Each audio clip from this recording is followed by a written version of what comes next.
There is a 3 minute introduction into this podcast conversation. You can skip that by going directly to the third minute, 3 minutes.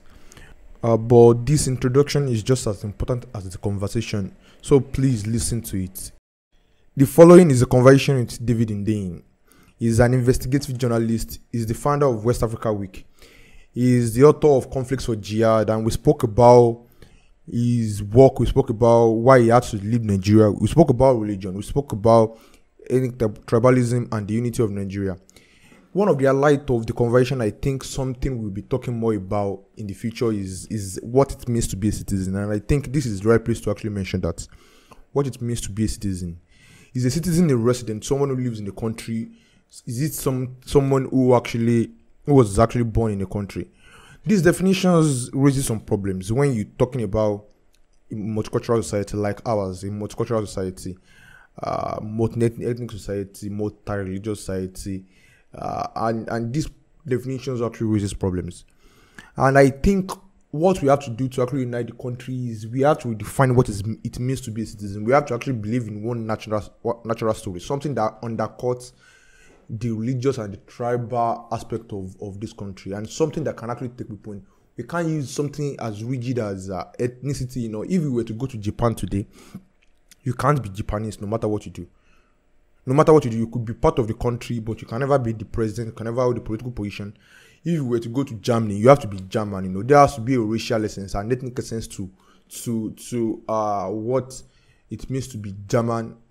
But we live in a multicultural society, and the reason why Nigeria hasn't gone beyond where it is today is because of this idea, because we haven't found a way to actually undercut or overlay our ethnic and religious jingoism.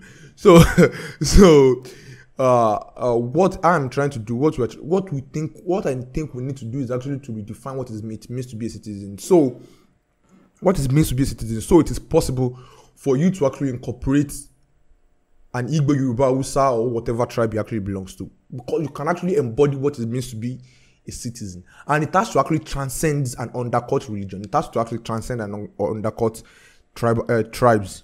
And I think what can actually do that, in my opinion, is reason. We have to be a group of people that champions intellectual rigor, and not the kind of people that we are presently that romanticize psychosis. We have to actually find a way to actually transcend the religion. We have to actually be an embodiment of reason, common sense, rationality. And if we were to actually build a nation alongside this idea, we will be able to actually unite this country. And this is something that can actually, Buhari can be rational. His life is not rational presently. He isn't. He has to be. We have to actually ask him.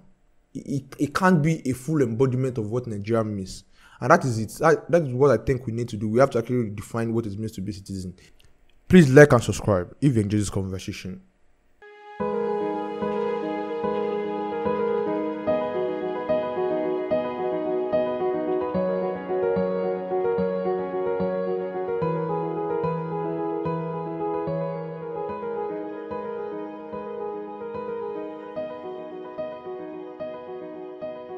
How did this decide to actually go into investigative journalism? Just want to actually start with what you before the general discussion. Right. So when I've been in and around the journalism space since 2013. So when I moved back to Nigeria, even before I moved back to Nigeria, I did my university degree was in creative writing and media, which was sort of like it was a journalism degree. It was a writing and journalism degree. It was a double honors degree. So half of the program was like an English program, creative writing, and then the other half was media, culture, and society, which was a media and journalism program, which was administered in conjunction with the BBC in Hull at Queen's Garden. So initially the plan was finish university, get a job at the BBC, and live happily ever after. Get marry, have 2 kids and a dog in a nice house in New York. That didn't work out. And in 2013, I came back to Nigeria, and I made the decision to start afresh in Nigeria because things didn't really work out in the UK the way I envisioned that they would. That wasn't really a good time economy-wise and whatnot. So I came back to Nigeria. I did my youth service in Ekiti State. I served at the broadcasting service of Ekiti State, EKTV to be exact. I was a business anchor. So I used to read the business news. So I did that for a year.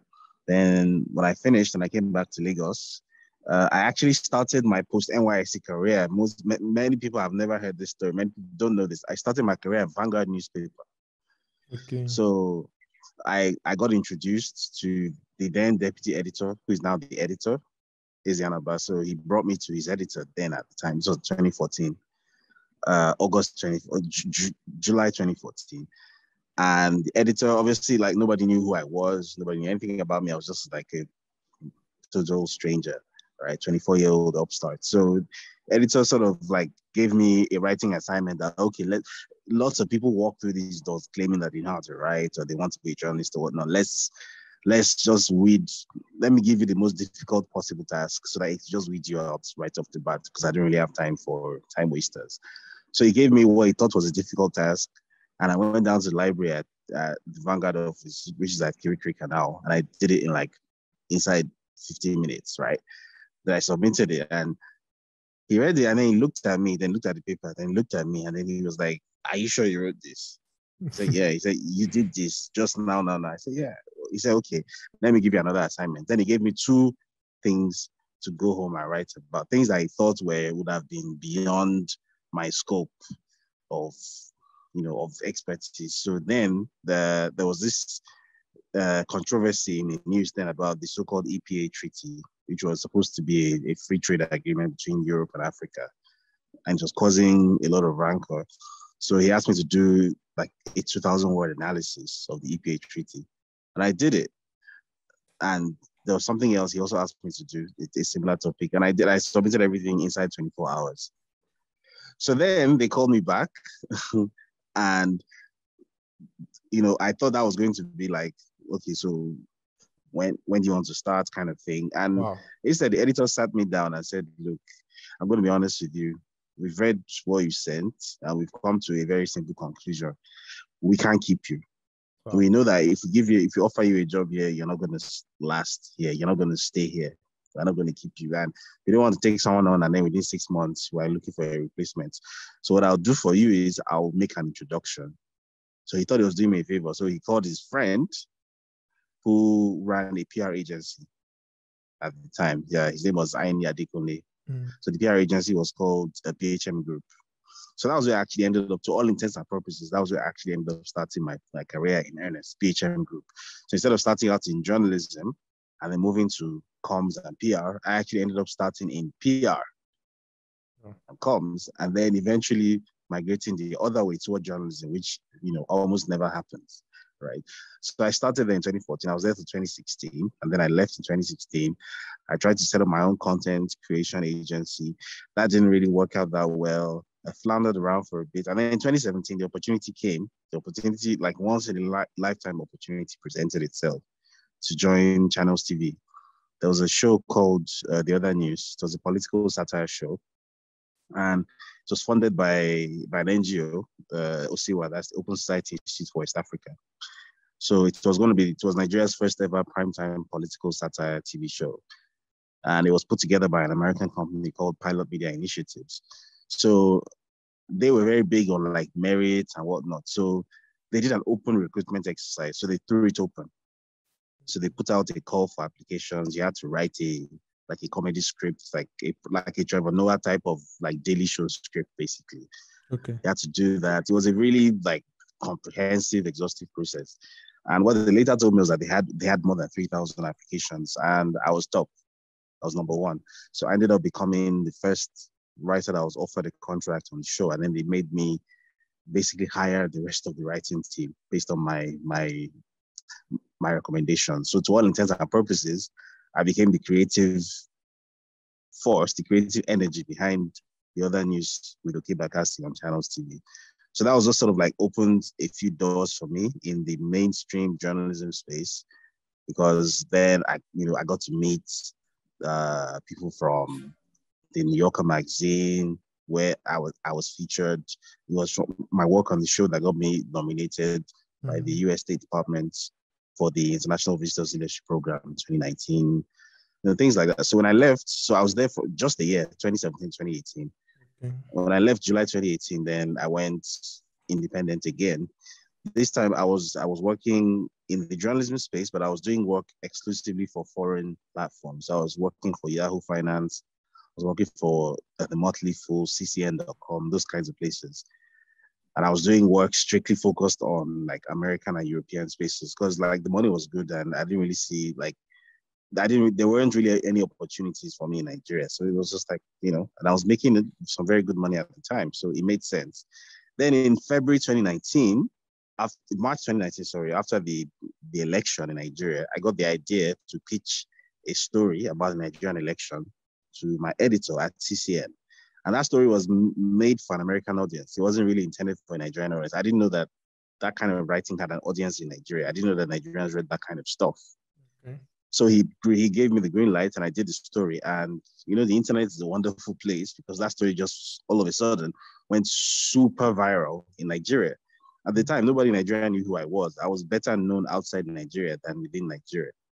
Right? I was completely on, I think I had like 400 followers on Twitter or something. Nobody knew who the hell I was. And then that story just went viral. I think in one day, it was like 27,000 retweets or something. Wow. And I was like, where the hell did that come from? So from there, media editors in Nigeria started taking notice of me. And then they started reaching out one by one. We read this thing you wrote and the way you write, like the perspective is fresh. Your voice is youthful, but at the same time, it's well informed. Like we'd like to have you doing stuff for us. So Business Day reached out, The Scoop reached out. I ended up doing some work for the Africa Report, for CNN. So like 2019 was like when I fully came into the Nigerian space. Now at the time, I wasn't doing investigative journalism. I was just doing analysis and like columns, right? I was a writer. I wasn't necessarily a journalist per se. That changed in August 2019 when I got the opportunity. There's an NGO called the CSO called MacArthur Foundation, and what they do is they fund things in the arts and the humanities, right?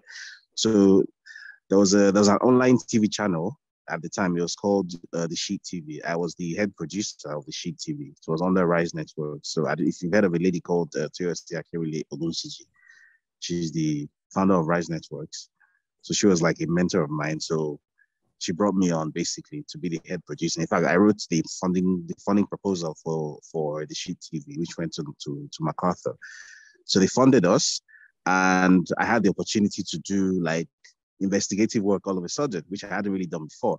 And I jumped at the opportunity because I'd always wanted to do stuff like that. I just hadn't had the opportunity yet. So my first ever investigative story was a story and a documentary. So there was a written story and then there was a visual documentary, which I also produced. It was about the Badagry General Hospital, which was basically falling apart at the time. The maternal mortality rate for mothers undergoing cesarean section was in excess of 40%. Wow. It was absolutely ridiculous. Wow. Right. And this was because of really avoidable things like there being no lights in the operating theater, there being no petrol to operate the generators. So doctors were performing surgeries like CS using their phone flashlights, that kind of thing. Like really awful. The taps weren't running. So, globally, the standard for hand washing in a medical environment is putting your hands under running water. There, they had to use a bucket and a baler. Wow. Because the taps weren't running. So I did a story about it. We actually went to Badagry, myself and the team at CTV. We went on that cover. It got recorded. It was actually quite a production. And after that story came out, the Lagos State Health Service Commission ended up taking the matter, on their head, and they started paying unscheduled inspection visits to Badagry General Hospital, and that forced the hospital to start improving. So, as I later got to hear, the maternal mortality rate fell from over 40% to just under 20%, which is still too much. Yeah, but there was actually a reduction. Yeah, there was actually a reduction. So that was when, for the first time, the light bulb went off above my head that something I did, something that started out as an idea in my head, literally saved some people's lives. Yeah, nah. Yeah, like, so this work, is important. This thing, like, first of all, I think I'm pretty good at this. And secondly, more importantly, this thing has an impact that nothing I've ever done in my life has ever had this kind of impact. So I wanted more of it. So at the time, Newswire NGR, the editor of Newswire, Mercy Abam, she almost coincidentally at that time, she reached out.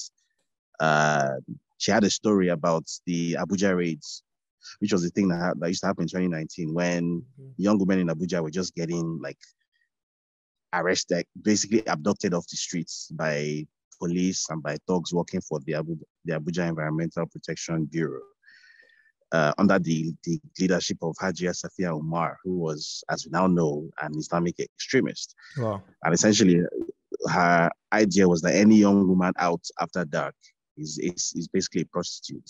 Yeah. So they should be arrested.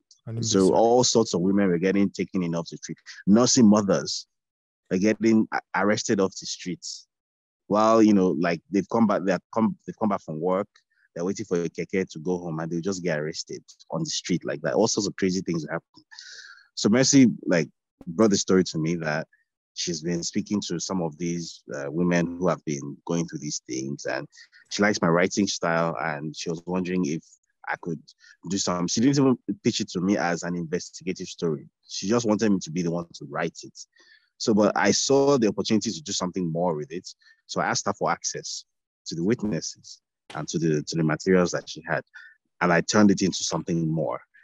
And that was when, to all intents and purposes, what people think of now as my brand of journalism, that was when I first sort of put it out there, because the way I attacked the story and the way I came at Hajia Safia Umar, I think was something that hadn't really been done in the Nigerian media space before. First of all, the use of, the mixing of sort of print, although it wasn't print, it was online, but the mixing of text with audiovisual presentations as well. So as against just being a journalist that writes, here was also a guy that was producing videos to support the stuff that was in the articles. I was doing, because I spoke to witnesses, so I was doing stuff like distorting their voices so that they wouldn't be identified. I was, doing, the video production skills that I picked up at Channels TV, I was using them here for the first time. So it was new, it was different. Nobody had seen anything like it before, and it was super, super impactful, right? Yeah. So that thing, it had a lot of impact. Eventually, I think 3 months later, because that was August 2019, was it September 2019? 3 months later, toward the end of the year, the Federal High Court sitting in Abuja actually gave a verdict. So one of the ladies in my story, who had actually sued the Abuja Environmental Protection Bureau, she got a favorable judgment from the High Court Justice, Mutala Bint Anyako. And in the judgment, my story was actually cited. Oh. So again, that was my real entry into the space that, okay, I'm now going to refer to myself as an investigative journalist, because this is now what I do. This is now what I'm officially best at. So that was toward the end of 2019. So from January 2020, as they say, the rest is history.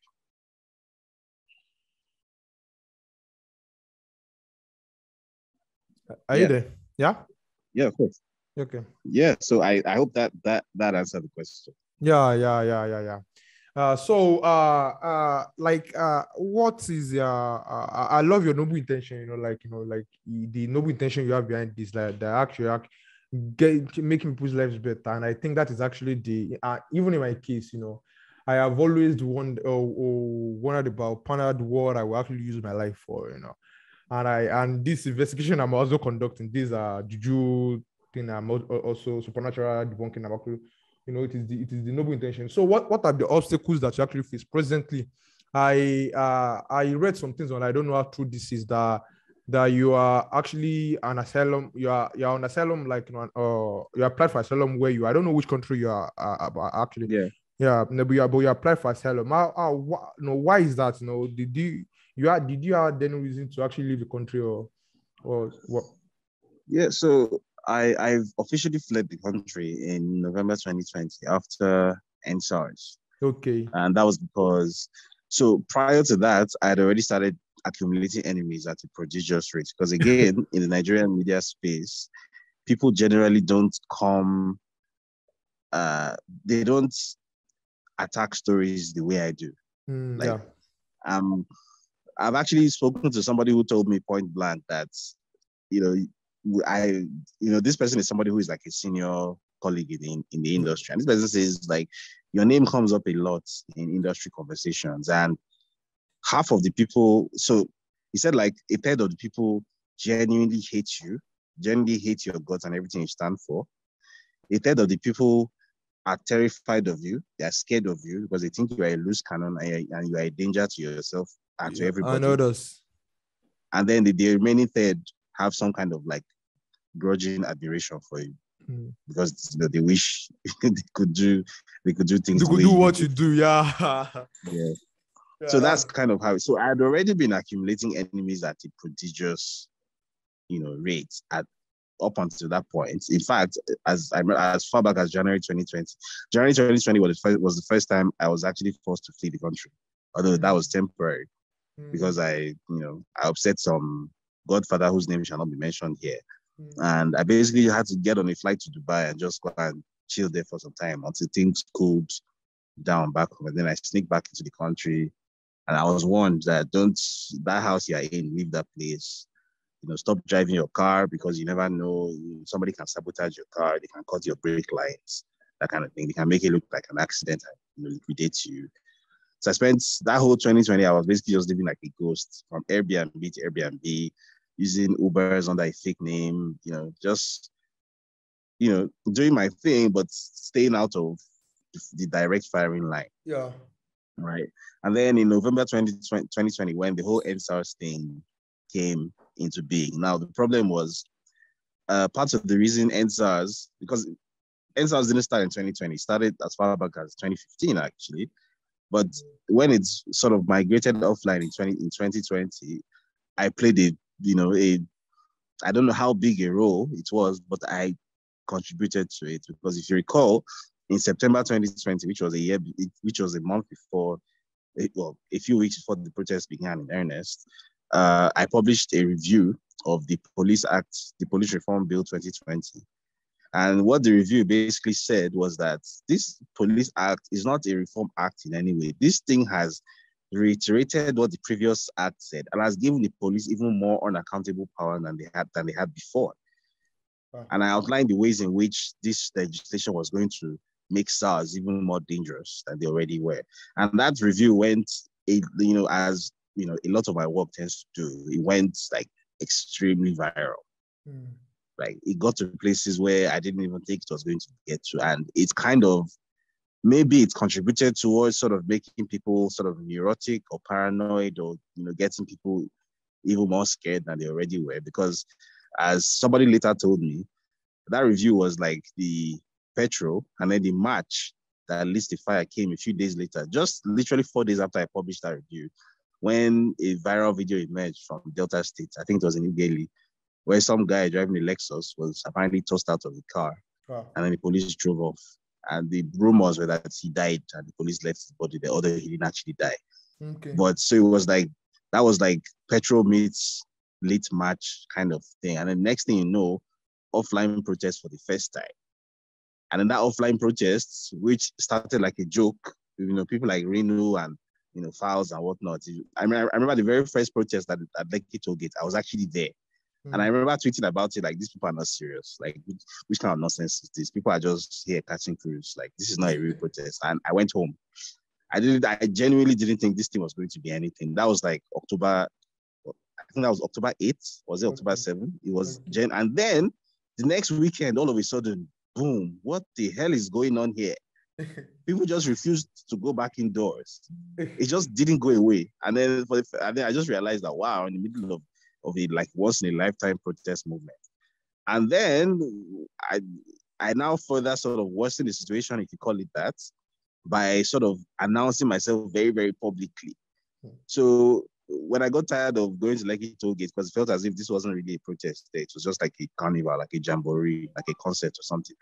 I said I wanted to like do a real protest So I went to Abuja. I spent my own money. I spent my own money, 120,000 naira of my own money. Bought a return ticket to Abuja for the weekend of October 10 was when I went. And I announced myself very loudly.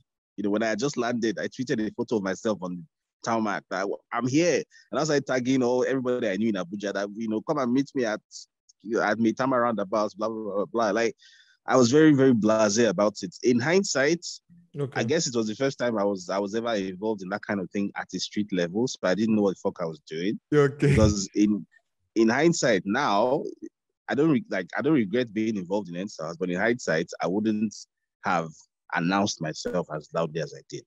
Because if anybody wanted to get rid of me or something, it would have been the easiest thing in the world to stage it like that.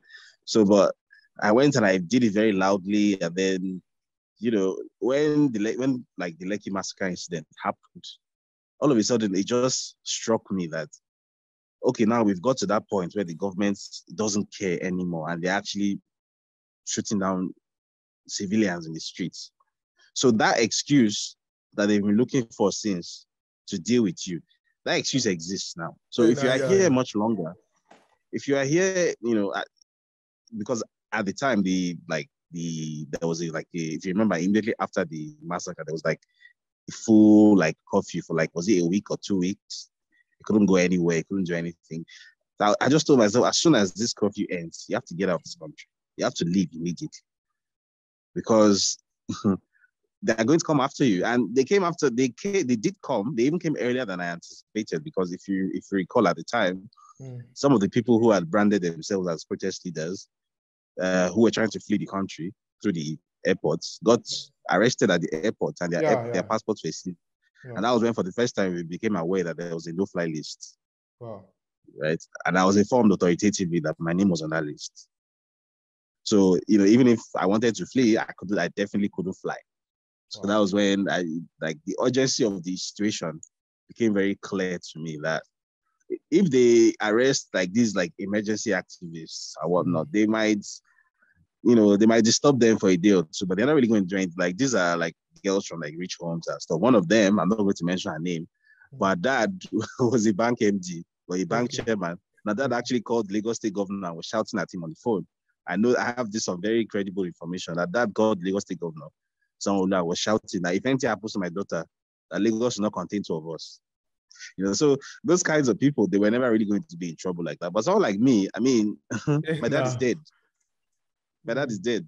So, it's been one thing if he was alive, he might have been able to protect me, but the man is dead.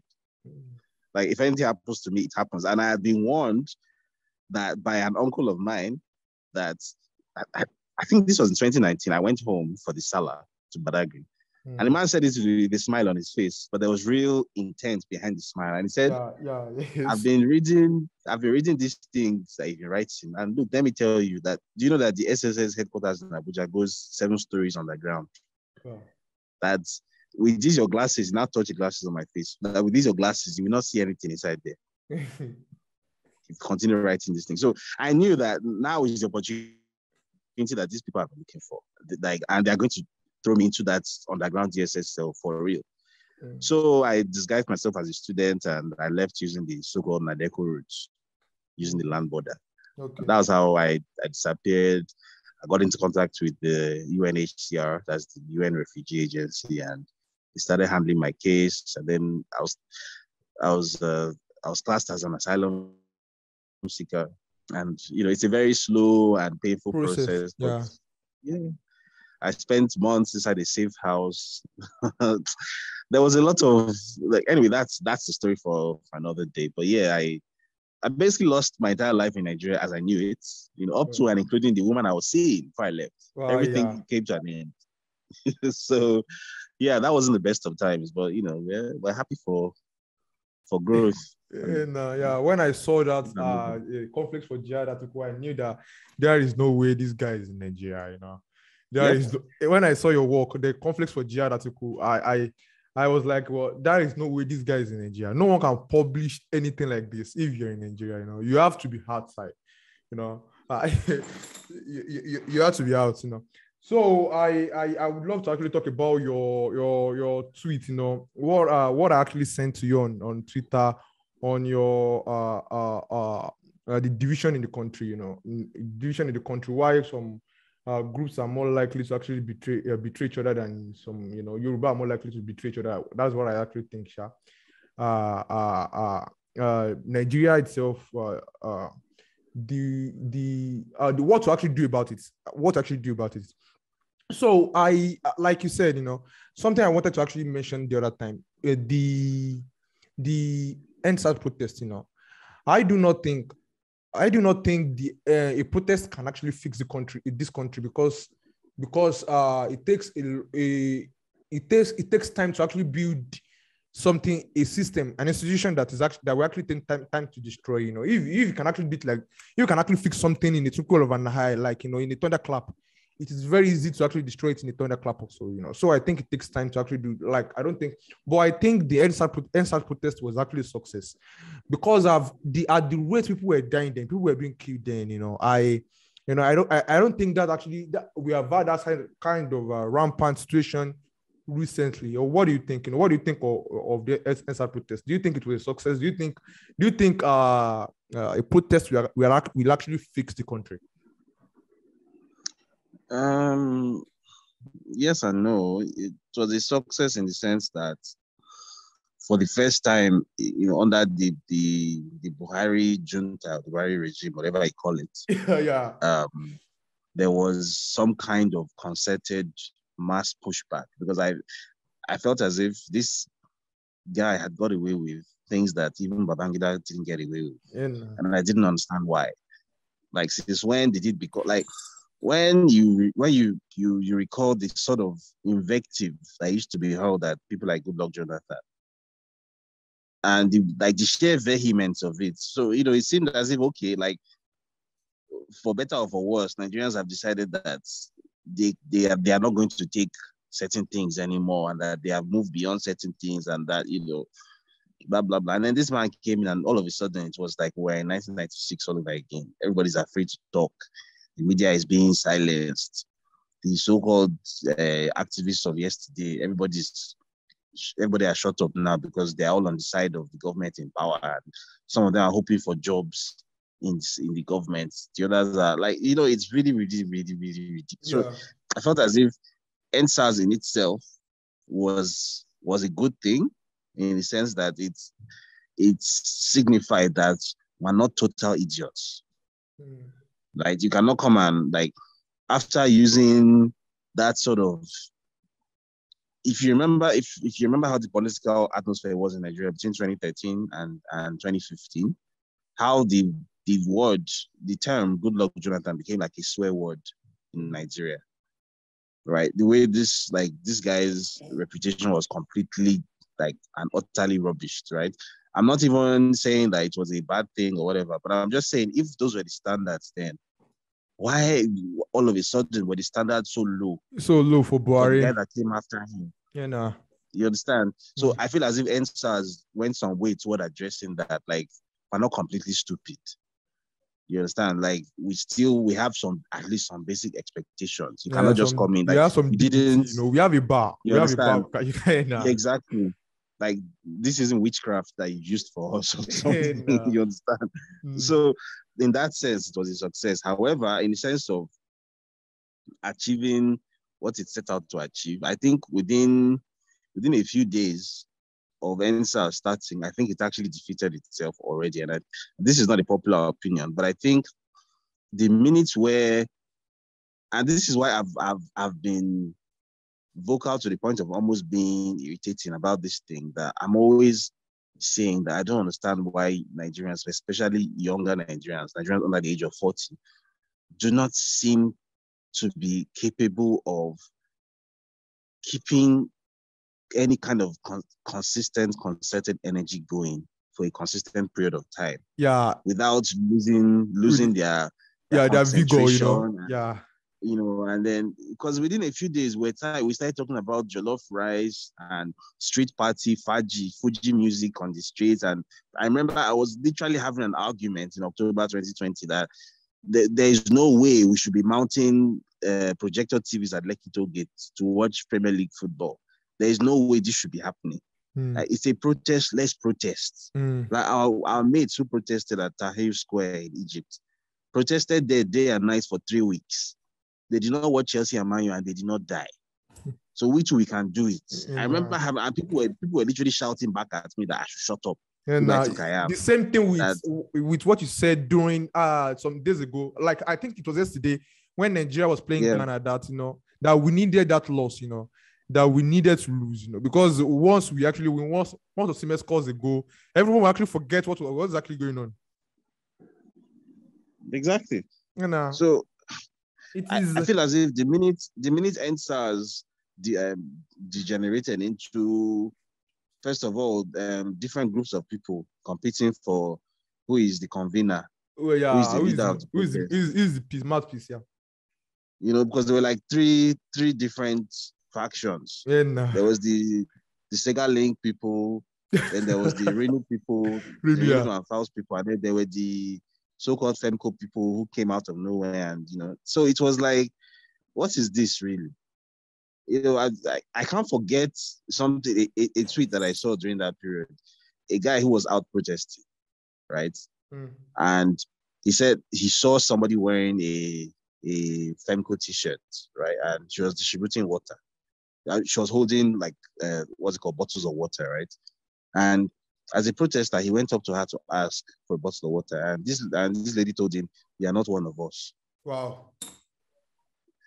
And for me, that just encapsulates everything that was wrong-headed about the NSAS protest. That the people that were protesting didn't seem to have the first fucking clue what they were protesting about and why.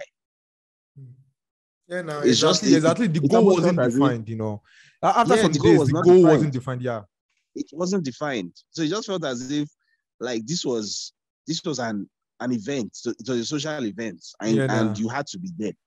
That was it. Yeah.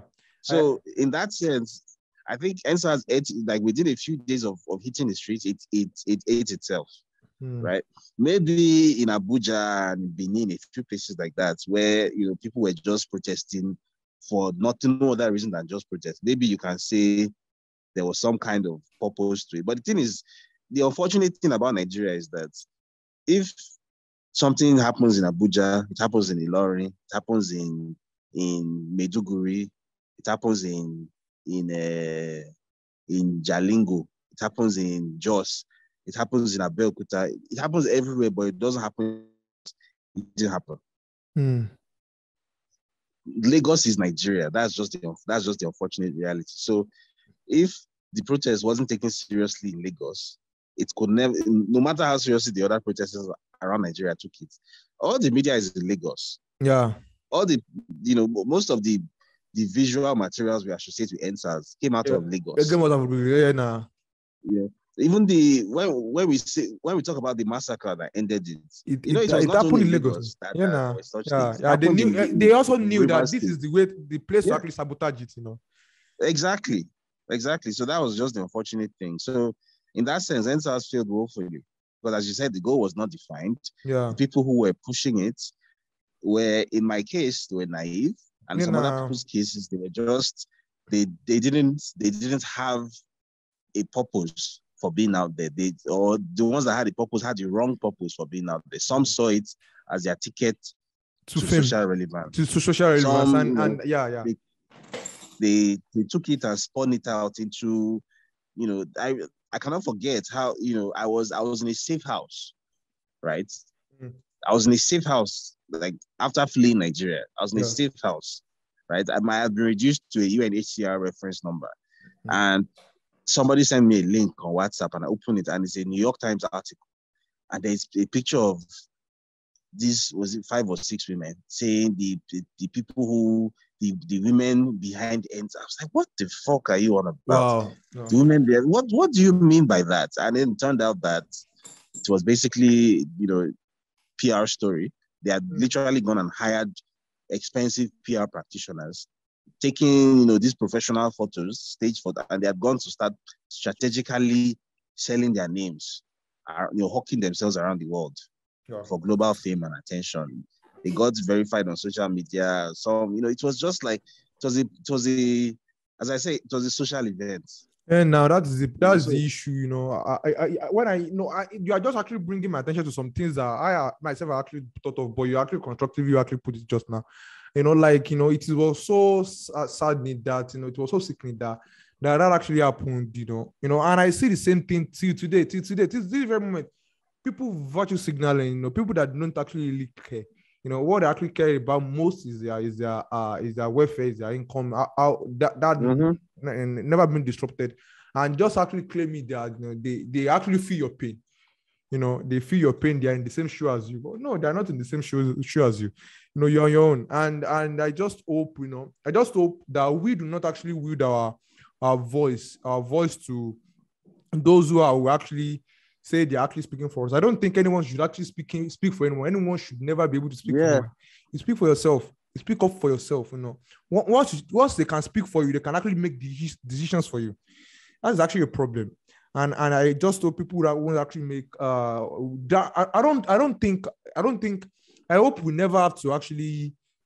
Sometimes you have to do some things to actually know that you can actually do it, you know, to show people that you can actually do it.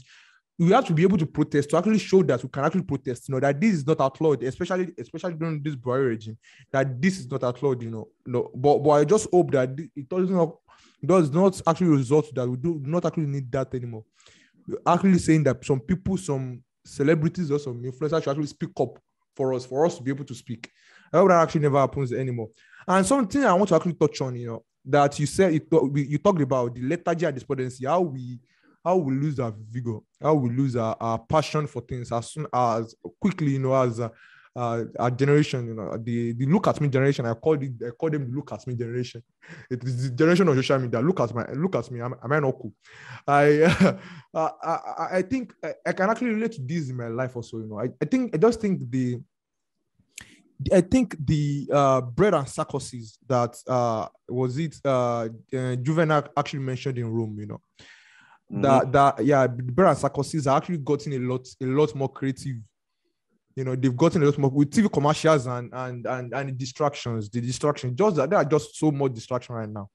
You know, and a test for self-esteem, you know, a test for self-esteem. I think that's actually what is sabotaging the passion that people actually have to actually fix things, you know, in Nigeria, you know, or what people think of you, you know. I think when I was bounced at the embassy around 2017 or so. I applied for a visa and I didn't get it. I had to actually stay in my house I lived in Lagos for about 6 months, and I actually had to come back to Ibadan. And I stayed at home, and I would actually want to actually ponder how my life, the next step to actually take with my life in the morning, and then by 4 o'clock I will be expecting this this match, you know, this evening football match that we play every evening, you know, we play it every evening. And then that was how my life was, you know. My life was for a whole month.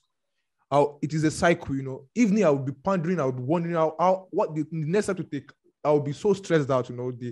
So those disillusioned by my life, you know, that I will actually feel like, you know, I've lost it. And then by 3 p.m. every afternoon, I would just resume on the feed, get my normal opiates, forget my sorrows. And then, and that is what is going on in Nigeria with the match yesterday.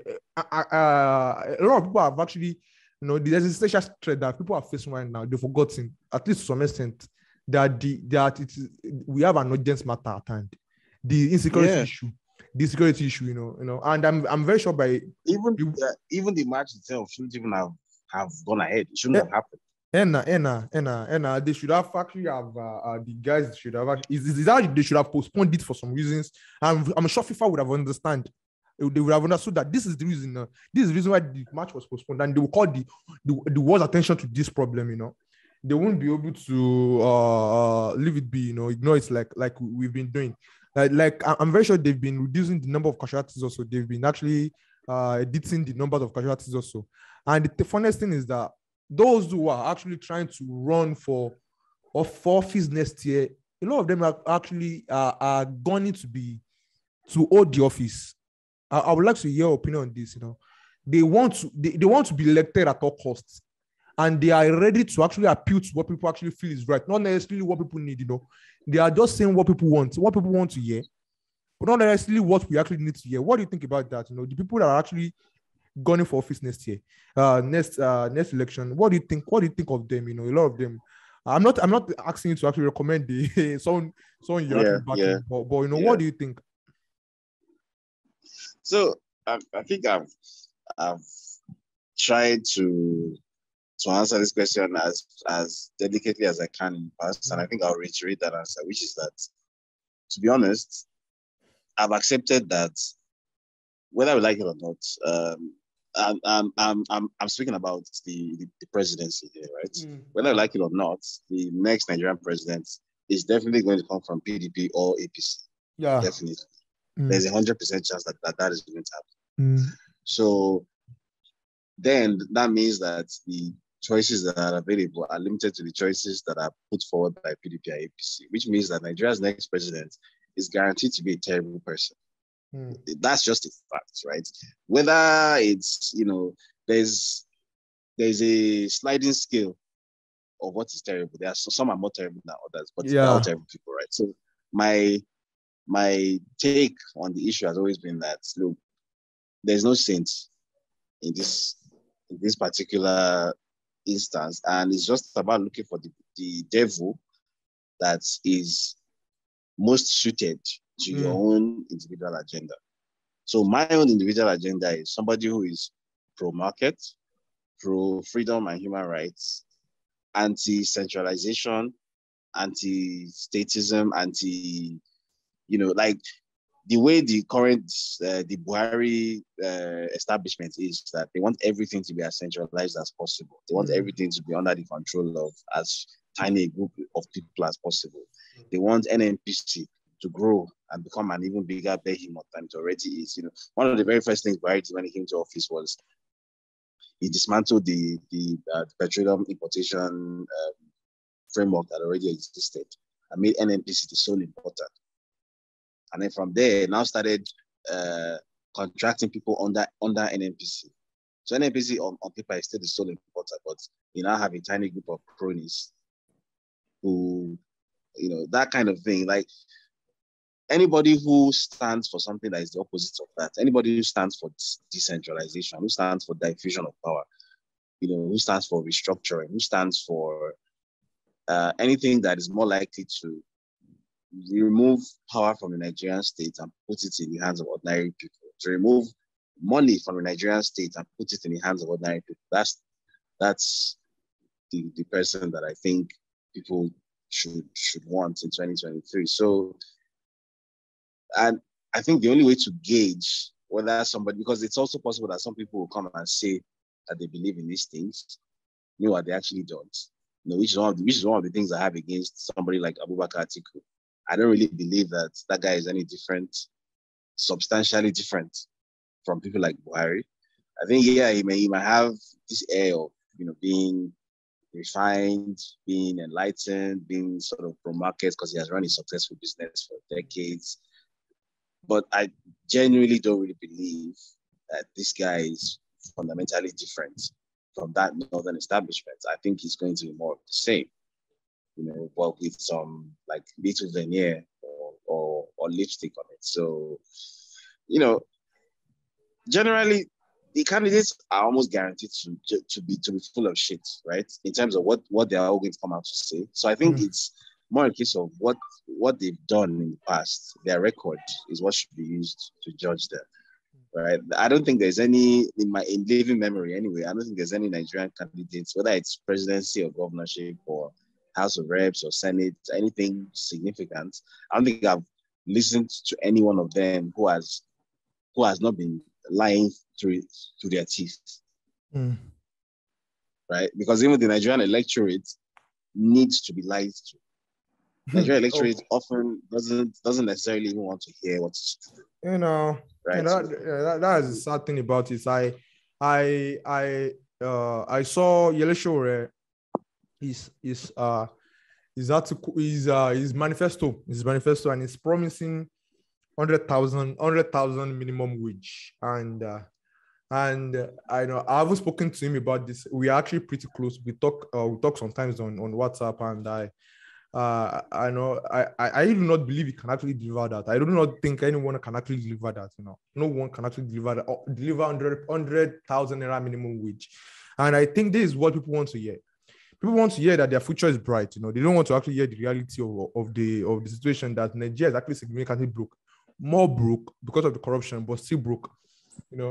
And that's the thing. That was how Nigeria has never at any point in time been a rich country. And rich in resources, yes, but resources are actually limited, are actually useless if there is no there is no cultural pressure to actually make things work. If there is no that is the know-how to actually make things work, the institution in place to actually make it work. You're still broke, no matter if you have gold or silver, whatever it is you have.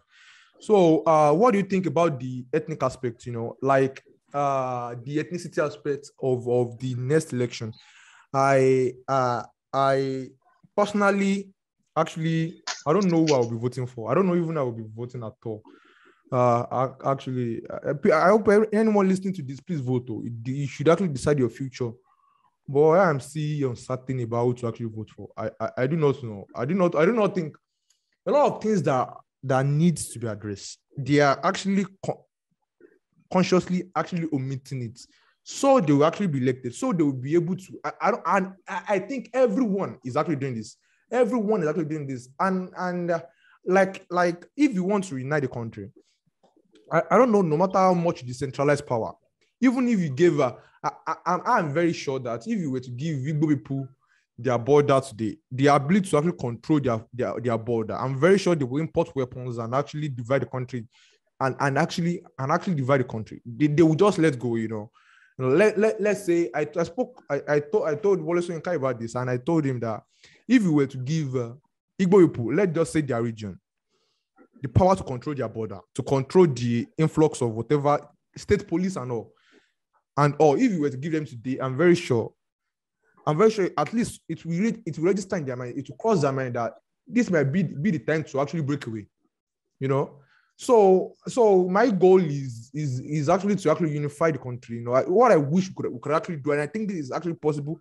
Difficult because the leaders are actually, I don't buy the idea that leaders, it is the leadership of Nigeria that actually failed in Nigeria. I think it is Nigerians that actually failed in Nigeria. I don't think it is leadership at all, because leaders are only they frame their goals and ambitions in the light of what people want. If the Nigerian citizens are saying something different today, I'm very sure the politicians trying to get elected will actually say something different to be able to appeal to the citizen. And so I don't know the idea of decentralization. In fact, funniest thing, I don't know. I'm not very sure what that will actually bring up, because Nigeria is already divided. It is really so divided. For me, what decentralization simply means is that there's too much power and money concentrated in Abuja.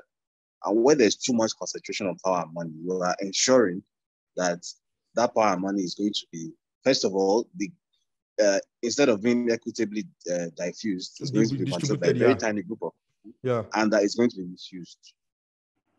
So decentralization essentially means remove a lot of that power and money from Abuja. A lot of it doesn't need to be there, right?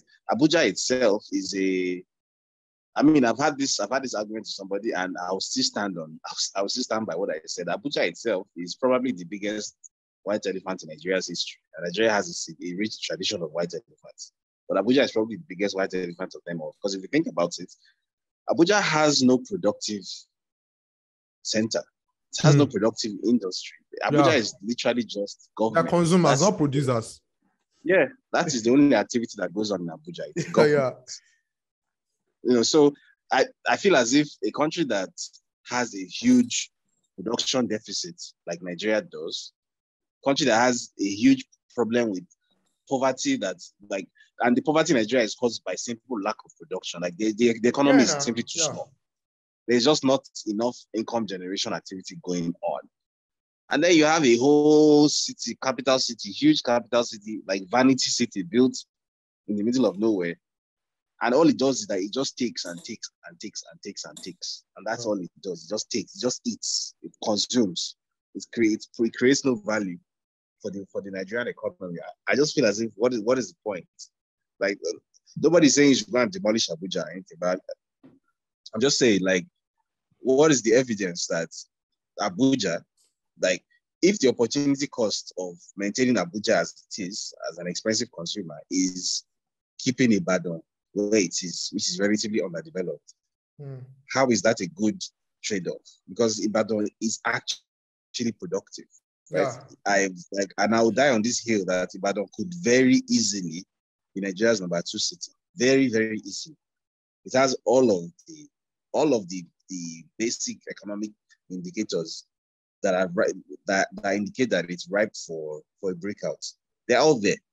It has the population, the skilled population, very crucially, not just population. It has the proximity to Lagos. It functions almost like where it's situated along the national highway network makes it sort of like almost like centrally located, because to the west here is Lagos, to the east there is Ore. You know, its location is brilliant, but Ibadan is just severely underperforming. And why is that? Lack of investment. Yeah. All right. And why is there that lack of investment? Because for example, the Oyo State government, all the VAT generated in Oyo, the Oyo State government is not allowed to levy that VAT and invest it in Ibadan or in Oyo State. All that money goes to Abuja instead. And then in Abuja, they'll make the decision to distribute it to Gombe. Yeah, and that's how it has been since the amalgamation of Nigeria. It is always the West. And they use the productive money that is generated, the money that is generated from production in Ibadan, take it to Yola and then use it to build mosque there. Right? This does not help anybody. It doesn't even help the people in Yola. No, it doesn't help them. Yeah. So that's what I mean by decentralization. A lot of this stuff needs to just be, so things like the Land Use Act, for example, which essentially centralizes all ownership of land in Nigeria under the government. That's a terrible thing. Yeah, that is a terrible thing. I was talking about this also on my page recently, and people were like, what do you actually mean? Because if anybody who doesn't understand how the Land Use Act is terrible is listening to this, I would recommend Googling a PwC report called Dead Capital in Nigeria. All right. This report, I think, was written in 2020, was it 2019? And what it showed was that there's an estimated 90 billion, was it 900 billion they said? Was it either 90 or 900 billion US dollars worth of investment that could potentially be coming into the Nigerian economy, which is being held in limbo simply because the Land Use Act creates this whole system of murkiness and uncertainty and arbitrage when it comes to land tenure and land ownership in Nigeria. So essentially, all the land in Nigeria, like if you say you own property in Nigeria, you own land in Nigeria, you actually don't. The government actually owns it, and you lease it. It is the government. You rent it from the government. About several years, Yeah, the governor is your landlord. Your state governor is basically your landlord. So it doesn't matter whether you paid 200 million naira for that property. It belongs to the state government. State governor can wake up at any time and evict you from it at any time. Right? The only thing that is needed is for it to be classified as this thing called public interest. And guess who is the person who gets to define what is or is not public interest? The state governor. It is the state governor, yeah. So this is not hypothetical. People like Nasir El-Rufai have used this thing several times. It is still happening right now. It is still happening right now. Like Ogun State governor is actually. I remember something like this happened in.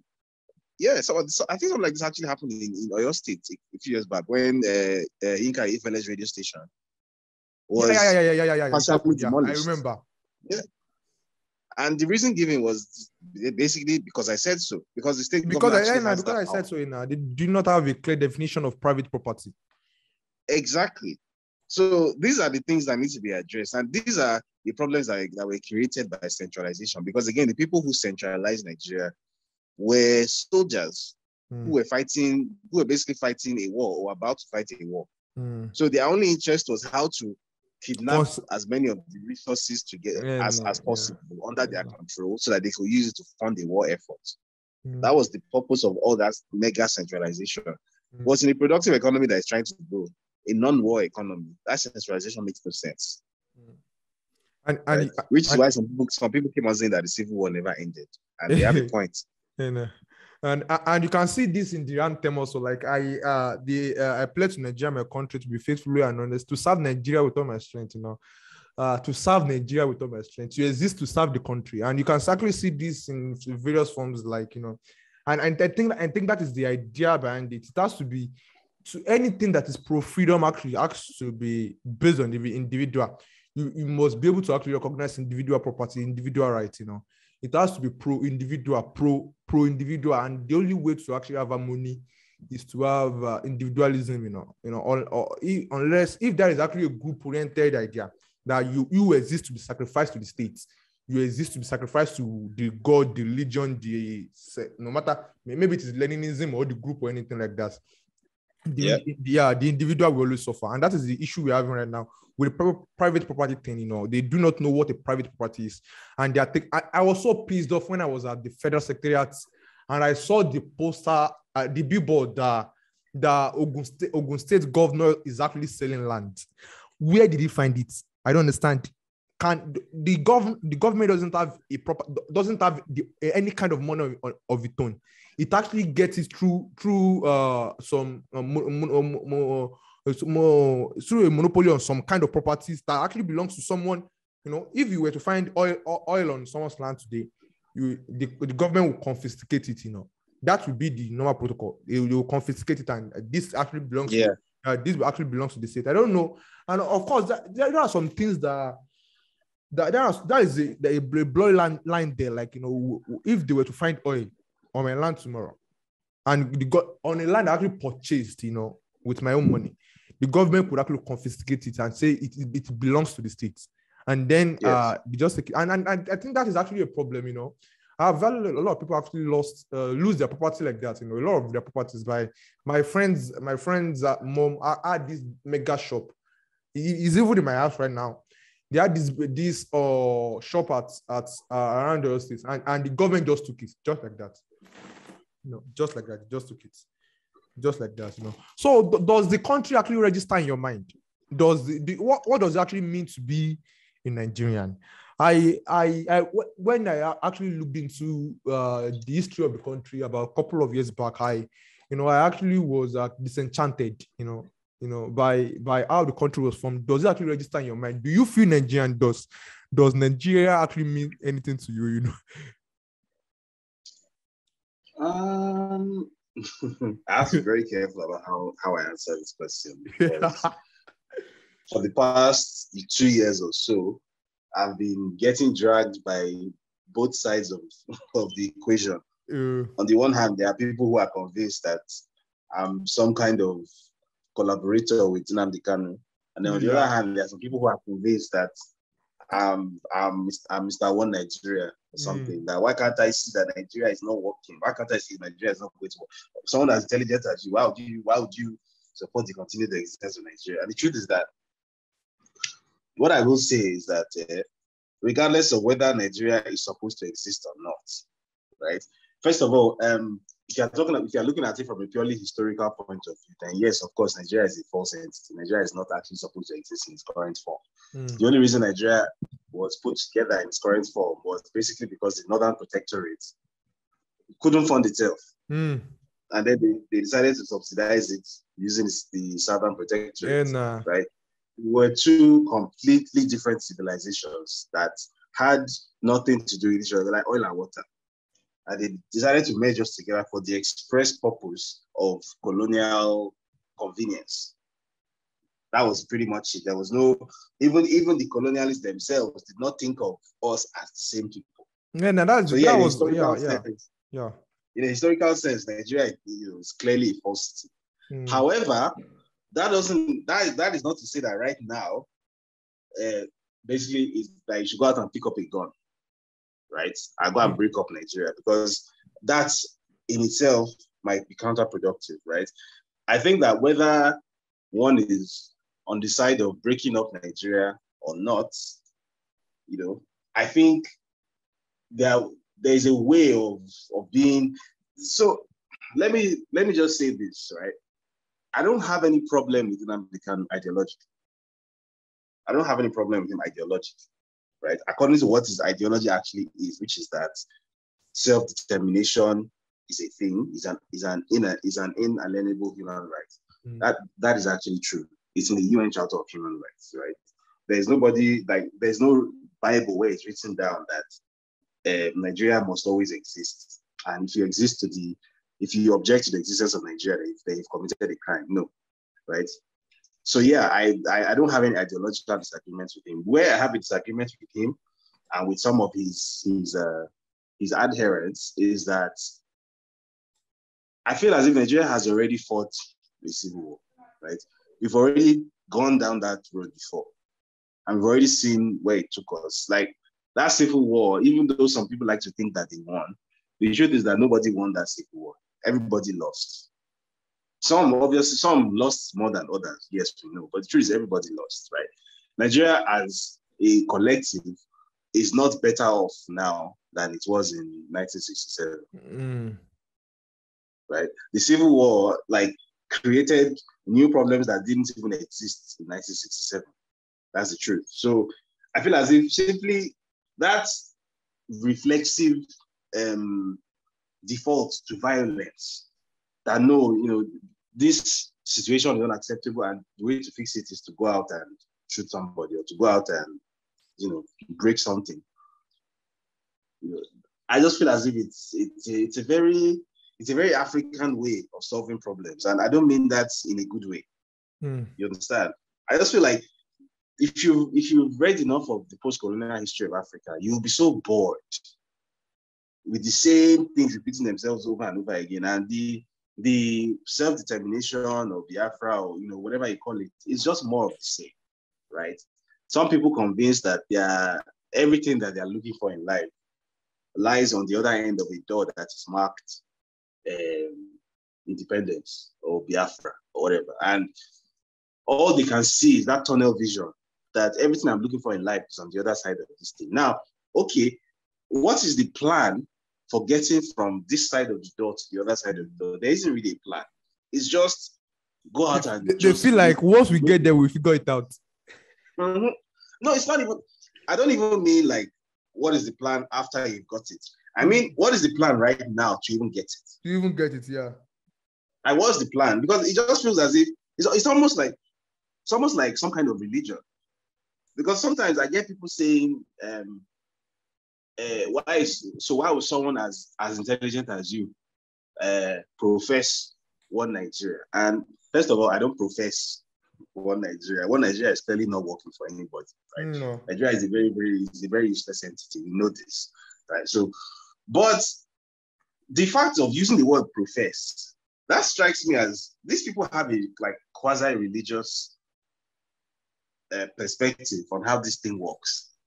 And that's not how real life works. Real life does, in the real world, things don't arrange themselves around you because you believe passionately or because you believe fervently.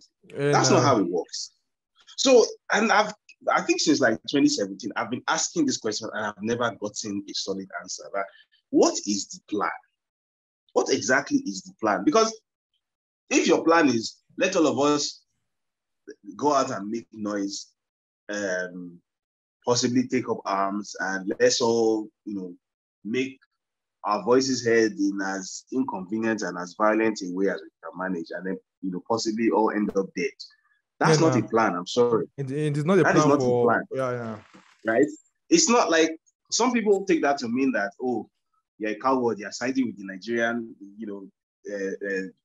because you know that the Nigerian government is always going to send people to shoot people, so you are scared.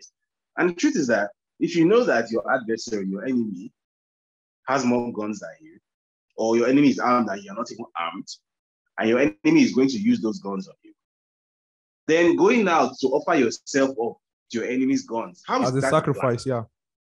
How is that a plan? That just means that you wasted your life, right? I don't want to waste my life. It's not as if I'm scared of death.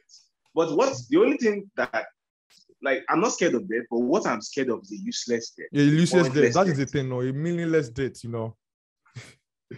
Because that's one thing that Nigeria is very, very good at doing. Nigeria is good at inflicting useless death. You know, Nigeria will kill you for nothing, for absolutely nothing.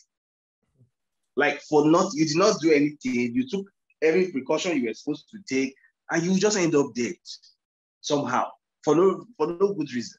Like Nigeria does that. So I just feel as if going to offer yourself up to Nigeria, why? So, like, if someone actually has a reasonable, workable, realistic, actionable plan for breaking up Nigeria, right? And that plan does not involve basically just screaming at people on the internet and, stepping out in front of the Nigerian military so that they will use me for target practice. Then I want to hear it. But if nobody has that plan, and I've not seen anything to make anyone produce such a plan, then, let's continue engaging the way we're engaging, right? Right now, the entity known as Nigeria is real. It exists, right? So we'll continue to engage with that entity.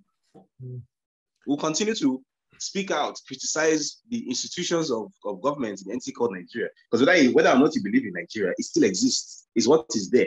Yeah, no. Right? So even if you are going to argue your case in front of the UN or whatever one day, the person on the other side of the argument is going to be Nigeria. It's a real place that exists.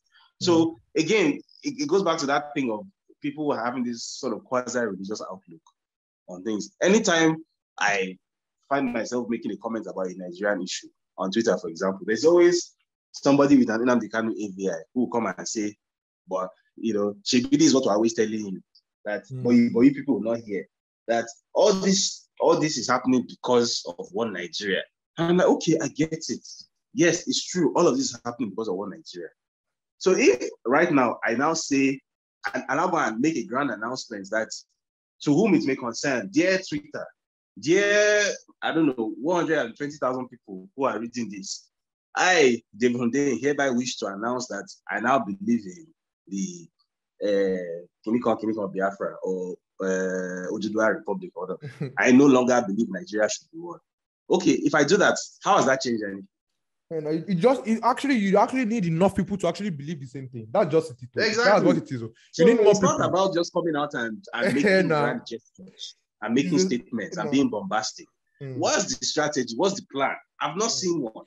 Exactly. And the funniest thing is, and the funniest thing is something you said that you mentioned that I actually sent your tweet to you that we should talk about it. That even though we might break apart, the OAU stuff, OAU VC stuff, that records actually happened that if people were like, the person is Yoruba, the person is from Osun State, and we won't allow this person to be the VC of OAU. Funniest thing is, before that problem, I thought Osun people and Yoruba people were the same. Until I saw another thing like we are not the same. This man is Yoruba and he's not an indigene. And the funniest thing is what the political tribalism will still be there. That's the funniest thing. Even if Yoruba people were to break apart today, Yoruba, Igbo, Hausa, I'm very sure the problems that are still there, the betrayal and all, will still follow us. We still follow, especially Yoruba people that I actually know of, because I'm Yoruba. It will still follow us back there. People will say this tribe is this one, this tribe is this one, and this tribe is this way. And because of that reason, of course, it might actually reduce, but they will still not be able to agree that this is the way forward.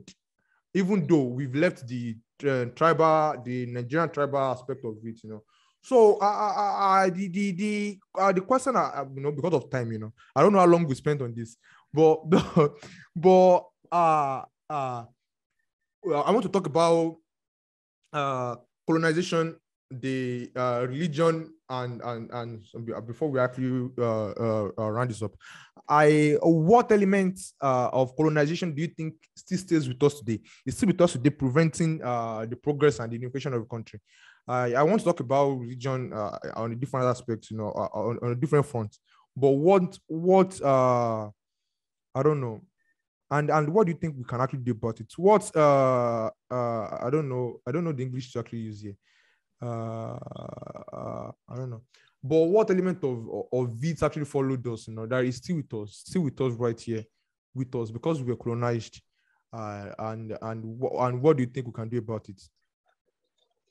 So I think the most obvious one, obviously, would be colonial religions, which are Christianity and Islam. Right? To be honest, I'm not sure which is worse. I guess in terms of total death toll, maybe you would say it's Islam, right? But Christianity isn't that much better.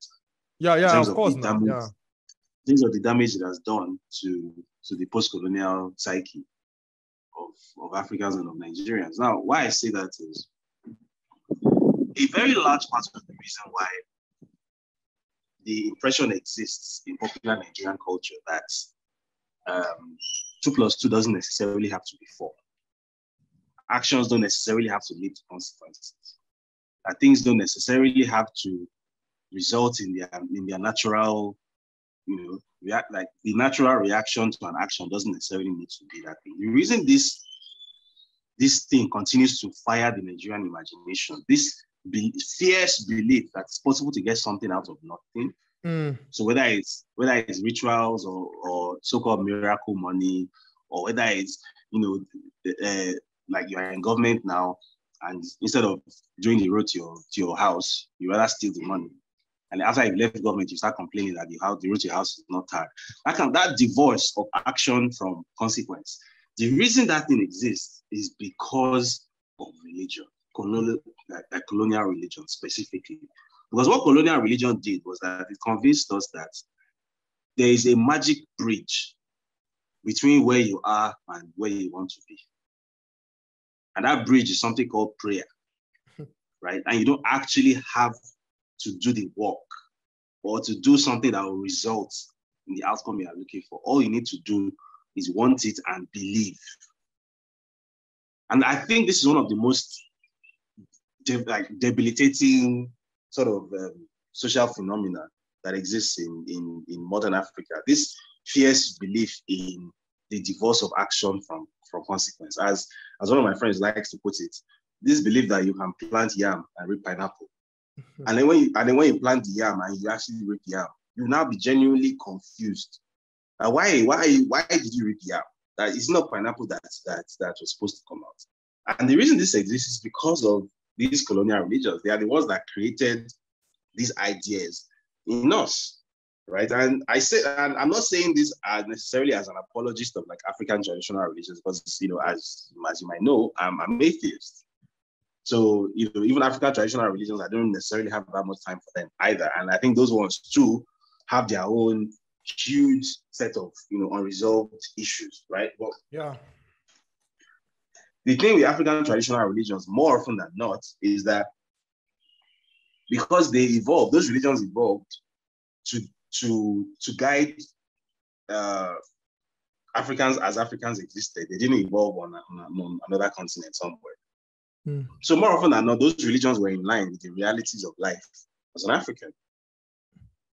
When you import a religion wholesale from another civilization, from another continent, from another subset of humanity, and then their own way of doing things, their own philosophy, their own belief systems, everything, you try and transplant them into your own reality. And obviously it doesn't really work because we all evolve differently. Right? Our civilizations evolve differently. It doesn't mean that one civilization is better than the other necessarily. It just means that we all have our different ways of doing things. And the reason I'm very confident about saying this is that ever since I spent time when I was in university, I lived with a multicultural set of housemates. So I had 3 housemates. One of them was Chinese from mainland China. The other one was Chinese from Hong Kong. So not really Chinese. He only spoke English, and he spoke English, Norwegian, and Cantonese. The third was, I had 4 housemates. The third was Valka. He was from Bangladesh. His family originally was from Iran. And then the fourth was Kenta. He was Japanese. And just being with these people and seeing just how vastly different human philosophies and human belief systems, human belief structures, human religions are, and yet seeing how well it works for each of them based on their own context, does not make me understand that, look, religion is something that humans evolve to explain their own physical world around them, right? So if the religion you adhere to wasn't designed to explain your own physical world reality, then you are going to have this cognitive dissonance. Like, you're not going to be okay in the head. That's when you have fierce belief in things like magic money, rituals. You will take somebody's pants, and somehow the fact that you took somebody's pants and did some ritual with it is going to put money in your pocket on your bank account. Like, completely illogical, but very, very logical if you look at it from the point of view of somebody who has basically rejected their entire sense of self and has tried to transplant somebody else's sense of self into theirs. So I just feel as if the number one holdover from colonial, the number one colonial hangover that Nigeria faces is that of religion. Unfortunately, because a lot of Nigerians conflate, well, not just Nigerians, Africans really generally tend to conflate religion with identity. Right? So if you criticize their religion, they take it extremely personal. Yeah, because it's part of their identity. It is what actually rationalize their mind. So you can't tell them that this thing is actually not your identity. This thing it is distinct. Yeah, that is the problem. It was introduced to your great grandfather, and it was either introduced to him at gunpoint or he was induced. That when missionaries came, there were several tactics used to convert people. Yeah. And that the British and the missionaries, who were basically the same thing anyway, they were very, very, very, it wasn't hidden. It was very clear that they were using economics as a, what's it called? You know how there's a stick and there's a carrot. They were using economics as a carrot to encourage our ancestors to convert. They did the same thing with Chinese, but they didn't actually allow it. The Chinese actually didn't allow it. They got war in return when they were during the Nanjing Treaty. After this opiate war, they had this treaty, Nanjing Treaty, and it was written in the document that they would allow British missionaries, English missionaries, to actually roam China. They will actually roam China and actually preach the gospel. It was actually in their treaty. Just imagine signing that into law so that you can actually pass on your culture to someone else. Exactly. And I actually wrote this question down for a significant reason. Why do you think it was very easy for the European and the Arab religion to actually sweep through Africa with ease, without any kind of opposition, without any kind of of course there were oppositions with the Moors of North Africa and Nigerians. They fought. Now we've got to the roots. Now we've got to the root of the matter, which is why was Africa so open for the taking?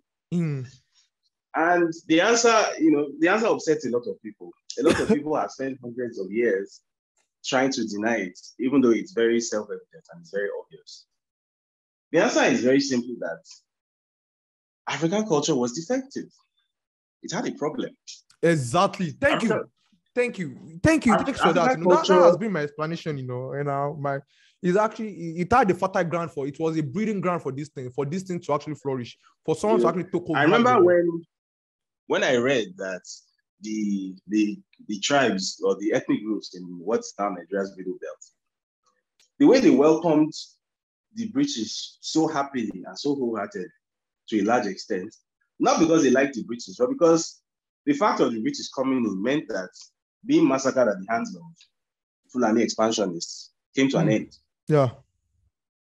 So that's why the Middle Belt is so, by and large, so fiercely Christian, like very, very, very fiercely Christian.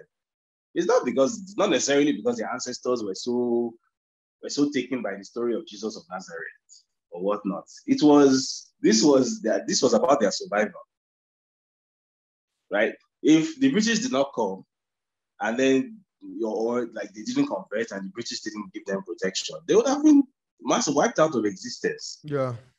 Right? So for them, Christianity was literally like the label that saved their lives. Their salvation. And they passed that fierce attachment to it down to their descendants. So till today, like, you can't even tell somebody from the middle belt. You can't make some, like, you can't discuss criticism the way we're discussing criticism of Christianity now. You can't discuss it like this with middle belt Christian. You cannot. Cannot. Yeah. Because for them, it means something else altogether. So why was that? It's because, well, the African groups, first of all, the number one thing I would say about African state formation was, I don't know whether it's a good thing or a bad thing, but unlike other parts of the world where you had very, very, very, very large expanses of land being essentially populated by one small, relatively narrow group of people, like one language or something. It wasn't really like that in Africa. So I feel as if in some ways that was a good thing, because it meant that maybe we weren't expansionists, or maybe we were just weren't very good. Of course, they didn't have this worldwide dream that we are here to. The world is our legacy. We are here to actually pass on our culture to other people. I don't think any African civilization, any African culture actually had that imagination, that idea that the world was their legacy. That they were supposed to actually spread out. Spread out to everywhere. Spread their culture. Yeah, and on the flip side of that, if you say non-expansionism isn't a bad thing, but the flip side of that is there was this, and you can still see it in evidence to date. There was this lack of ambition that characterized African civilizations without exception. This very, very pointed lack of ambition. So Mansa Musa, for example, who a lot of Pan-Africanist scholars like to cite him as evidence of Africa's greatness. And he was the richest man in the world and blah, blah, blah. He was the richest man in the world, yes. And yet, to an extent, a large part of what brought that empire down was because of the mechanics of the salt trade. Now, Mali, even though the salt mines, or the areas of the salt mines, were literally just a few miles outside of his Malian territory, and he could have easily expanded and controlled the salt trade himself. For whatever reason, he chose not to do that. So essentially, his kingdom became, or not his kingdom, he became fabulously wealthy off of the back of a commodity that he did not control. So it was essentially like a Nigerian head of state getting fabulously wealthy because he has access to NNPC. But it's basically the same thing. He doesn't control the commodity. Shell does, and Ajib does. You understand? So basically, like, you can see these interesting parallels between how African leaders acted in 1584 and how they act in 2022. You can see it's very, very, very striking. It's still the same, almost the same. Those basic ways of looking at the world and those ways of acting have not changed. No, they have not changed at all. So I also think you should go. Like I should clarify that this isn't to say that Africa was just a useless place, right? There were good things. There were good things and there were bad things. There is always the issue with this conversation is that this conversation, when people have this conversation, they get so incredibly emotional. That it ends up going nowhere. Right? Because it's either, Africa is rubbish, trash, nothing good about it, fuck this place. Of course, now. Which is not constructive. White men have told lies about Africa. Like everything you know about Africa is a lie. Africa is this wonderful place. We were technologically advanced. So white man that wasn't the case. Actually, we were not technologically advanced. They wouldn't have actually sold mirrors and guns. Exactly. And for your own people, if you were technologically advanced, you wouldn't. It wasn't until as recently as 2017 when I really started taking an interest in my history, my heritage. I started visiting Badagry. I'll go to the slave museums and whatnot. I'll try and interrogate my own family's role in these things, because you couldn't have become a wealthy family in that period without being affiliated with the slave trade in some way. Even though my family doesn't like to officially, they claim that they never owned any slaves, but I mean, I find that very hard to believe. So, but it wasn't until that 2017 era when I started actually taking an active interest in this thing, that I realized what the transatlantic, so-called transatlantic slave trade actually was. Now, unlike what we watched in Kota Kinte, where a bunch of white people came on shore with nets and then they kidnapped Africans and took them on the boat. That's not how it happened. That's the thing. I read Tommaso and absolutely not how it happened. That was total bullshit. That's not how it happened. People were being sold. That there were people who got rich here off of selling people that look like them. It was a trade. It wasn't a mass abduction event. It was an actual trade. It was a roaring trade. And the trade was such a roaring business that when the British eventually banned it, they had to literally send Navy squadrons to West Africa. It was the British that actually stamped out slave trade in all of their colonies all over the world. It wasn't Nigerians, it wasn't Africans that ended slavery. Of course, some people were arguing against it, but those who took on the major role were the British. That's the funniest thing. It had a moral coloring to it. People just say it wasn't profitable anymore. But it had the moral coloring. They actually forced Nigerians to stop selling. Of course, it wasn't Nigeria then. And one of something I want to actually point out is that the reason why it was very easy then to actually sell slaves was because nations, tribes haven't consolidated into nations. So actually say that. Nigerians were actually Africans were selling Africans, that wouldn't have been correct because this sense of Africanness haven't developed then. But then it was still black people selling black people, but it wasn't Africans selling Africans because the concept of being African, haven't developed then, that we are this kind of race, but it was just tribes. And the reason why it got difficult was because when states consolidated into nations, it was very difficult for you to actually go to a country and actually say, I want to kidnap your people and I will be taking them to my shop, or I want to sell these people, and because of the moral progress the world actually made then.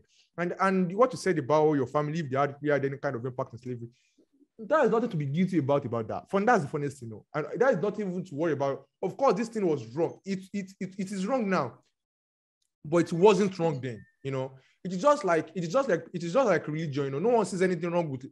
Most people in the world don't see anything wrong with religion these days. They don't see anything wrong with it. Is the religion rational? No, but still they just see it is as normal. It is a practice, a cultural practice, and once it goes on for a long time, people don't see what is actually wrong about it. So I don't think anyone or anybody should actually feel guilty about that, Well, for me, it's not really about feeling guilty per se. It's more a case of I believe that. So that thing you just described, which is moral relativity, it's actually not really something I tend to subscribe to. And the reason for me is that I believe that, first of all, Africa was the only. So we were obviously weren't the only people who sold slaves, right? No, we weren't the only people. We weren't the only people. Even white people, even white people between each other in Northern Europe actually had slaves. They had slaves. They were enslaving each other. But there's an important but. Okay. And the but is that we were the only ones who spent 300 years making that our primary economic activity. Yeah. Like our primary interaction with the outside world for 300 years was just about selling human beings. We were the only ones who had that distinction. We didn't produce anything. And it isn't. No, I want to actually. I want to. It isn't because it was because it was efficient actually, because black people have developed a partial immunity towards yellow fever. It wasn't total immunity, partial immunity towards the yellow fever, and that was the reason why they saw Africa. The rest of the world actually saw Africa as a grand zero for that. Yeah, but my point is that after selling those people for 70, 100 years, at some point, you're supposed to want more. You understand? Like, okay, these materials that we've been getting in exchange for these people that we've been selling, how do we get more of these materials without simply just selling more people? Like, is there a more efficient way of doing this? Can we make these things ourselves? Africans have been making guns for centuries, but they were dependent on imported gunpowder. Why did it not occur to one king somewhere that let's steal the technology behind gunpowder? Because that was what the British actually did for tea. Tea, they stole tea and actually planted it in Britain. When they couldn't actually balance the tea import from China, they had to actually force them to take up it, and then they had to actually steal tea. They stole tea from China. So again, it goes back to that thing I said about that cultural lack of ambition. I don't know. It is it a never complicated area to us, actually dive into. It is a very complicated for 300 years. Mm. That all we were just doing, that all we thought we were good for in this world was to sell people. And it never occurred to us that first of all, this was not even a fair exchange. Yeah, and that was, we are exchanging 50 human beings for one cannon. How is that a fair exchange? Yeah, and that was the reason why the economy actually crumbled immediately after the slave trade was actually ended, because and this is actually a lesson for the future for anyone who has a common sense. You don't base your future, and it applies to every single thing on something that is actually uncertain or temporary. You don't base, like, oil is actually temporary. This is the funniest thing. The world will move past it. Something that you don't control. And that is just the funniest thing. If your main source of export, your main product, the main product you actually export is meat, the world will move past that also, and you'll be shocked because day by day there are more vegetarians. The number of vegetarians are actually increasing. It doesn't mean at the pace of religious people, but it is actually these people are actually increasing. And I'm very sure in the future people would actually see something wrong with eating animals because they can feel pain. So I think that the lesson from that should be that you do not balance your economy, your main products, the main product you're exporting on something that's actually uncertain or on temporary. Slave trade was actually temporary. And for that's the funniest thing, if these people were actually thinkers, like you said, that they were thinking really deep enough, they would have known to actually end slavery as soon as possible. Yeah. They would have known to actually end slavery as soon as possible, but they had to be forced into it. They were forced to actually end slavery. It is shameful. They were forced. The Africans were forced to actually stop selling slaves. When the path to the transatlantic pathway was actually blocked, we started selling them to Arabs. We've been selling them to Arabs, but the Arabs didn't stop. We didn't stop selling them to Arabs, and the thing is that until well into the 20th century. Right? Yeah, and I think the issue here is then morality was gotten through tribalism, and we still see the same thing here. The same thing today. Morality, like you are more likely to actually treat your members of your tribe kinder and gentler and more cordial between them than outsiders. And I think this actually plays a role into what is actually happening in Nigeria today. Why some groups are more likely to actually betray each other, disagree with each other. I don't mean if you're Hausa or Igbo or Yoruba, I'm Yoruba. I don't mean this in actually a derogatory way that I'm actually trying to denigrate your culture, your tribe, or anything. I'm Yoruba, and I will say something about Yoruba people. I'm Yoruba. My name is Bengaro Komi. And the thing is that the group that is most likely to betray each other, to fight within each other, to be less cordial within each other is Yoruba people. At least the major group. Yoruba, then Igbo, then Hausa. Hausa people are more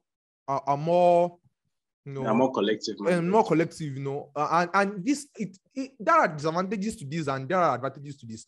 And the reason why civility hasn't really penetrated their leaders is because of this idea that they feel like the person who wants to actually hold power has to come from my own constituency, or my own tribe. I have to actually look towards my own tribe, and I have to be more. I have to look towards the growth of my own tribe, not external people. And this is the reason why Nigeria is not united today. But the funniest thing is that Yoruba people, they are more likely to fight within each other. They are more likely to actually betray each other. But also, they are more likely to take in foreign ideas, to actually examine their own. Yeah, they're more likely to actually vote for outsiders. And Igbo are just the ones between. I was at Anambra, and this was my hypothesis And when I saw it, it's actually proved to be right. You know, I saw the truth that this is actually true. You know, they are more tribal than the Yoruba people, but still they have this kind of group-oriented idea that I saw some of my friends, some people actually know that they were the one fixing the road, paying for the road, fixing the road in their area, like, you know, fixing their own community, the road in their community. They weren't waiting for the government to actually do it.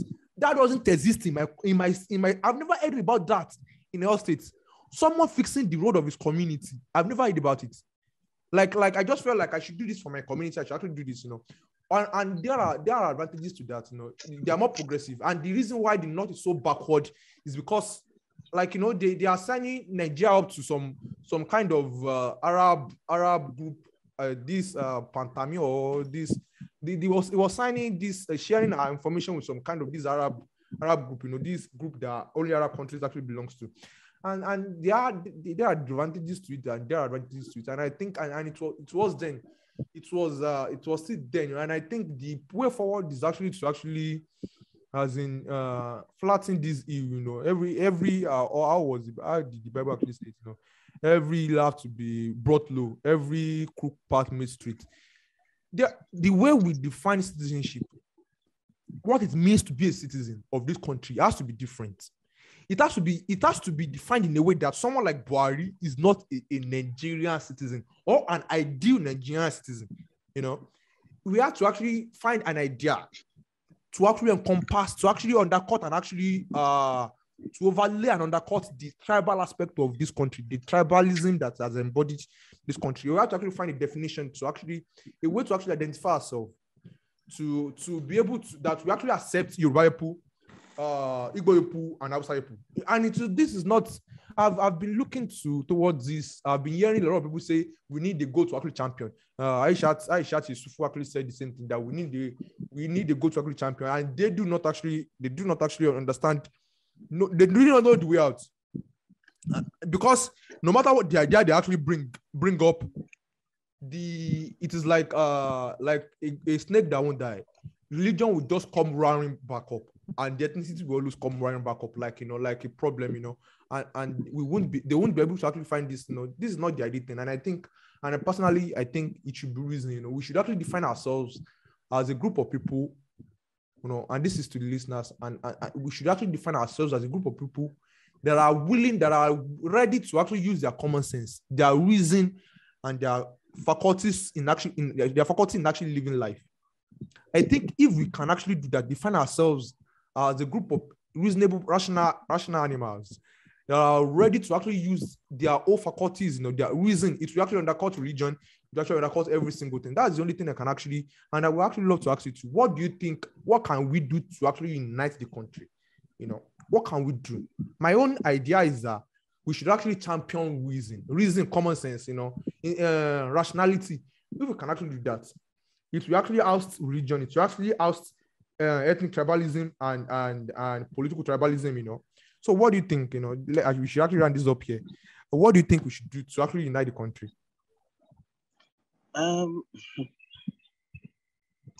It sounds counterintuitive, but to unite the country, you need to disunite it. And what I mean by that is, again, going back to what I said earlier about taking things away from Abuja. Put the power to determine people's destiny as much as possible back in their own hands, right?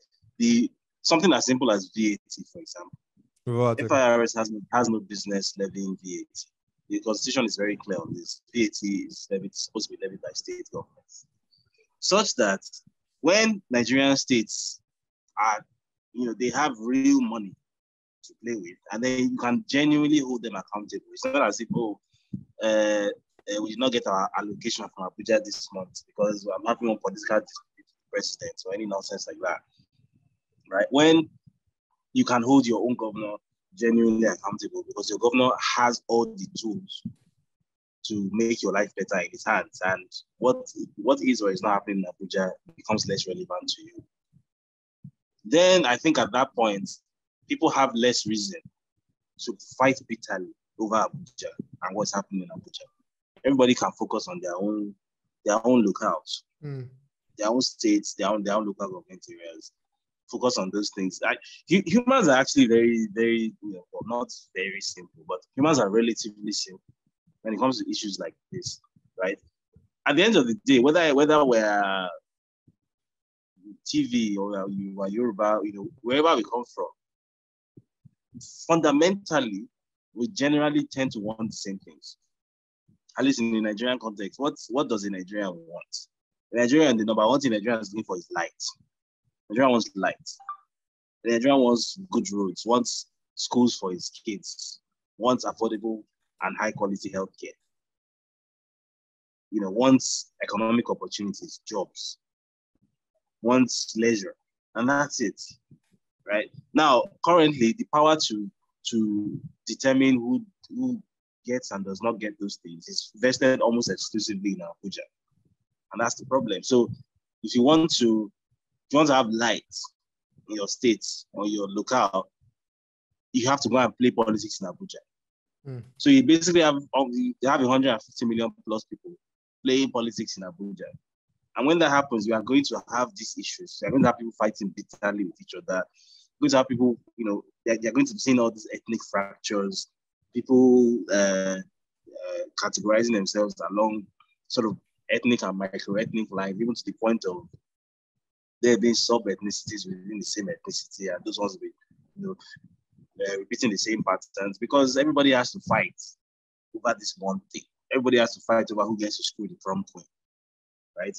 But if instead of fighting over one prom queen in Abuja, you have 774 prom queens around Nigeria, or 36 prom queens around Nigeria that people can visit themselves with. Sorry to use that crude analogy. Then I think you are going to see less of these needless conflicts. So I think it's really as simple as decentralizing a lot of what has been centralized in Abuja. Obviously, it's very easy to say that. It's easier said than done, because obviously doing that requires constitutional amendments, and that means that it has to pass through the state houses of assembly of 24 of Nigeria's 36 states, and that's a whole other conversation. But that's the solution. It's relatively straightforward, but it's not easy. All right. I still think I think we should actually have more conversion on that. This how to actually deny the country. I think that is the most pressing topic right now. I personally think that even if we were to actually if we were to actually decentralize the country, of course, I think one of the reasons why and the condition for the NSAS protest for it to actually happen, I saw this the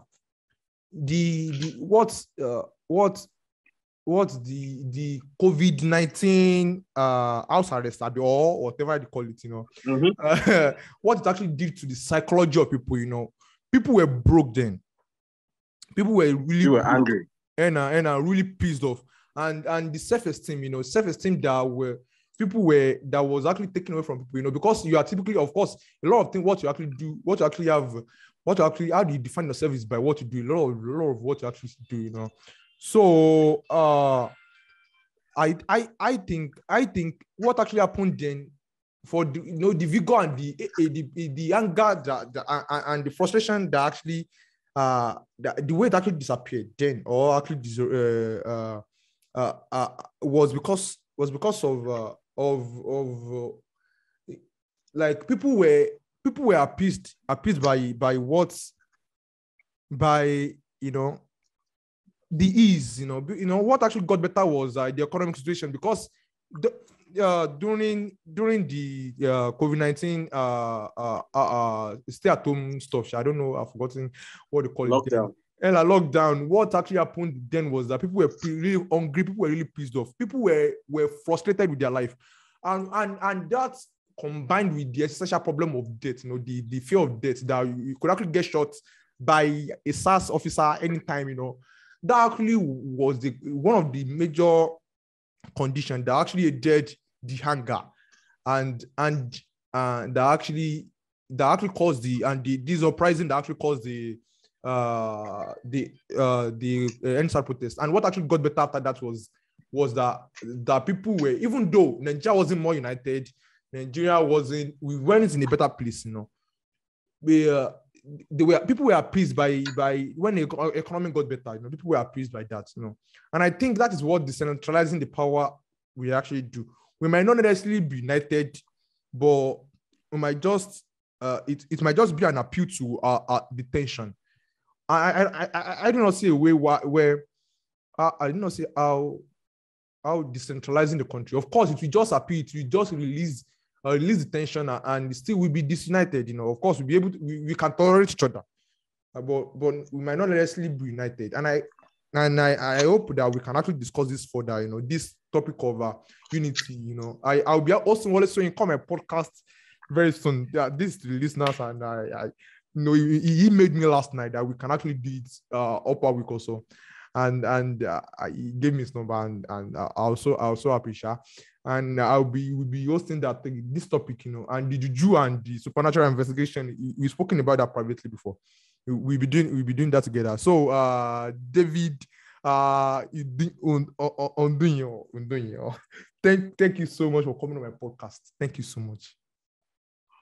It's my pleasure. Yeah, we'll do this again. Yeah, thank you so much. All right, have a nice day. You know, enjoy the rest of your day. All right, you too. Yeah.